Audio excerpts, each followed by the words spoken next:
Good morning students, this is your English literature class, your English first class. In our previous class I was explaining you the poem 10 tall oak trees. It was still not completed. We were on page number 33. So take out your English first books, page number 33.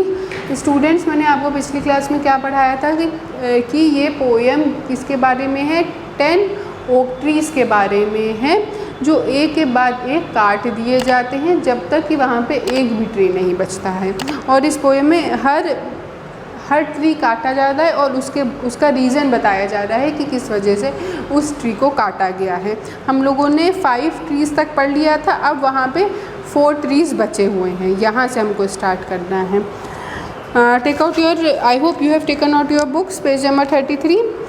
4 tall oak trees sighing like the sea, floorboards beam the builder, then there were 3। अब वहाँ पे 4 tree थे, oak tree थे, लेकिन फिर से एक tree काट दिया जाता है। क्यों काट दिया जाता है? क्योंकि वहाँ पे जो बिल्डर है वो उसको फ्लोरबोर्ड्स बनाने, जिस तरीके से टाइल्स होती हैं उसी तरीके, लेकिन टाइल्स किसकी होती है? पत्थर की होती है। उसी तरीके से फ्लोरबोर्ड्स होते हैं लकड़ी के, बिल्डर को वो बनाने थे, इसके लिए वो एक ट्री काट के ले जाता है। ठीक, अब कितने ट्री बचे हैं? 3 ट्रीज बचे हैं।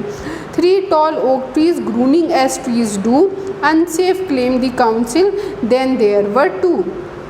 अब 3 ट्री बचे हैं और वो गुस्से में हैं। क्यों गुस्से में हैं? क्योंकि बाकी के उनके जो साथी हैं वो कट चुके हैं और उनको लग रहा है कभी भी हमारा भी नंबर आ सकता है, हम भी कभी भी काटे जा सकते हैं।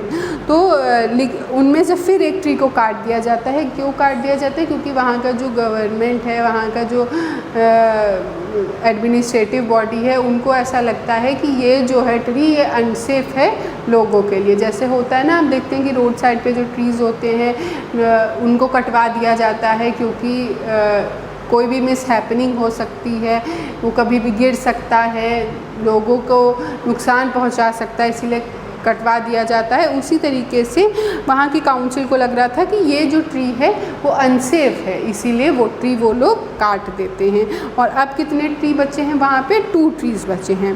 2 tall oak trees spreading in the sun, progress snailed the bypass, then there was none।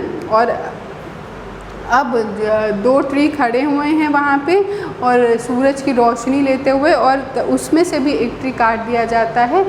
वहीं पास से ही एक आदमी गुजर रहा होता है और उसको लगता है कि ये ट्री मेरे काम आ सकता है और वो उस ट्री को काट के लेके चला जाता है। अब कितने ट्री बचे हैं स्टूडेंट्स? अब सिर्फ एक ट्री बचा है। 1 tall oak tree wishing it could run, nuisance grumbled the farmer, then there were none। अब जो है एक ट्री बचा होता है और वो सोचता है कि काश मैं भाग सकता, अगर मैं भाग सकता तो मैं यहाँ से भाग के चला जाता। तो वो सोचता है कि मैं क्या करूँ, मैं यहाँ मेरे सारे साथी क्योंकि जो हैं वो कट चुके हैं। और वहाँ का जो फार्मर होता है वो उस ओक ट्री को देखता है और वो कहता है न्यूसेंस, और वो उसको अनॉय करता है कि सारे कट गए, ये एक अकेला खड़ा हुआ है यहाँ पे। तो वो क्या करता है? उसको काट लेता है। No tall oak trees searched the field in vain, only empty skylines and the cold grey rain। अब यहाँ पे क्या बताया गया है लास्ट स्टैंजा में कि अब वहाँ पे कोई भी ओक ट्री नहीं है और वो अब जो विज़न दे रहा है, वो जो व्यू दे रहा है, एकदम खाली सा व्यू दे रहा है, कुछ सुंदर व्यू नहीं दे रहा है जितना वो पहले दे रहा था। किस तरीके से आप देख सकते हैं, पेज नंबर 32 में फ़ोटो बनी हुई है, किस तरीके से समुद्र के किनारे वो 10 ओक ट्रीज़ खड़े थे और वो एक नज़ारा दे रहे थे, एक व्यू दे रहे थे। और अब वो व्यू देखने को नहीं मिल रहा है क्योंकि वो सारे जो ट्रीज़ हैं 1 बाय 1 कट कर दिए गए हैं। तो अब वो नज़ारा नहीं दे रहा है, बस बारिश हो रही है, कोई पेड़ नहीं है, जैसे बारिश हो, ट्रीज़ हो, ग्रीनरी हो, वो एक सीनरी, एक देखने लायक सीनरी बनती है। लेकिन अब वहाँ पे देखने लायक कुछ नहीं है क्योंकि वहाँ पे अब वो ग्रीनरी नहीं है। स्टूडेंट्स, इस स्टोरी से हमें क्या पता चलता है कि हमको नेचर को इस तरीके से डिस्ट्रॉय नहीं करना चाहिए है क्योंकि उस नेचर की भी एक अपनी खूबसूरती है। और किस तरीके से इंसान अपनी इच्छाओं के लिए, अपनी विशेष के लिए, अपनी ज़रूरतों के लिए उस नेचर को डिस्ट्रॉय कर रहा है।